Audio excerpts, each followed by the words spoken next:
Welcome to the January 15th, 2016 edition of Colorado Inside Out Postgame, a special web-exclusive production here on Channel 12. I'm Dominic Dezzutti, your host. Let's get a quick take on a child protection case in Kansas, renewing the interstate conflicts over marijuana laws this week. Raymond Schwab, a Gulf War veteran, decided to move his family from Kansas to Colorado to pursue cannabis treatment for his PTSD. However, Kansas Child Protection Services have taken his kids from his custody and say they will only return them if he passes state drug tests in Kansas. Patty Calhoun from Westward, you are by far our expert when it comes to marijuana laws, how they affect the entire country. And the world. And the world, really, and the world. I was remiss in saying that. When you read the story, what was your reaction? Well, it's outrageous because also, as you read the story, you see there's probably a little dysfunction in that family. There's a lot of confusion. Did the mother-in-law take the kids? But what is not confusing is the results of medical marijuana on vets with PTSD. Sue Sisley, a doctor who's been leading the research in Arizona, has found remarkable effects that marijuana has had on veterans with PTSD. Colorado paid $2 million for her to continue that study because we can all debate the benefits of marijuana a lot, but I think there are certain places it's really helping, and with PTSD that's true. So this man should be able to have the medication that helps him. He's a vet, and Kansas should not be taking his kids because of it. David Kopel from the Independence Institute and DU Law School.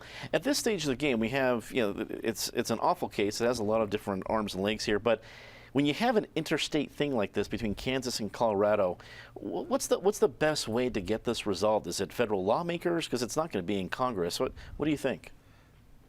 No, I think, first of all, I agree with everything Patty said about that case, and I wish Kansas were taking a different policy and particularly had a kinder attitude towards vets in Kansas who need medicine.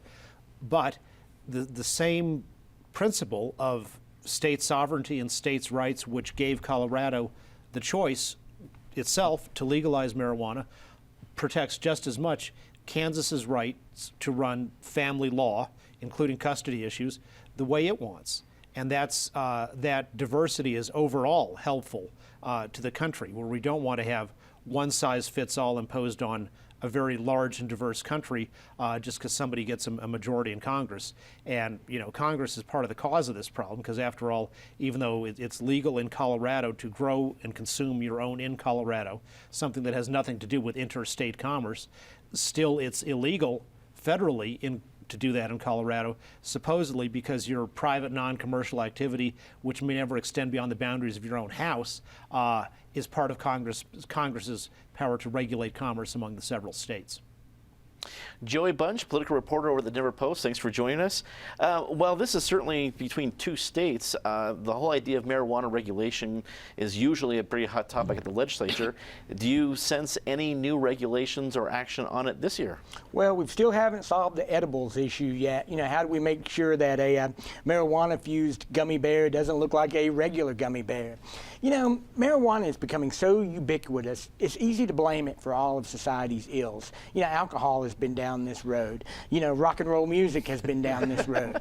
I think now it's marijuana's turn. And I just don't know enough about that case. As Patty said, I think there may be more than meets the eye there. And marijuana is an easy thing to pick on, especially in a conservative state like Kansas that's probably never going to legalize it. So I don't know. I don't know that there's a simple answer. We all look for simple answers, but on this issue, I don't think there is one. Radio talk show host Miguel Baca-Barragan joins us. Thank you for being here. When you see this story, what's your reaction? Well, like Petty was saying, what's going on in that family? First of all, when someone as a parent cannot make the decision for their own health and for the welfare of their children, then maybe the state should get involved. But when you already have a diagnosed, a situation resulting from war, as a result of being a veteran and serving for your country, I don't think you should have to fight your country to have your own rights as a parent. And on top of that, especially if you're not introducing any kind of harm to your children, if you're just needing the medicine and you can't get it in the state that you're in, what's wrong with moving to a state that you can access that for your own health? And as long as, again, it's not harming the children, a mother-in-law's opinion, really, when are we going to get to the actual facts? And that's where we maybe need some more about the story itself. You would think untreated PTSD would be a bigger threat to the entire community. I than would rather actual address treated that PTSD. issue than, That's a good than point. this. That's all the time we have for Colorado Inside postgame this week. Leave us a comment. Tell us what you think. For everyone here at CPT12.org, I'm Dominic Dezzutti. Thanks very much for watching.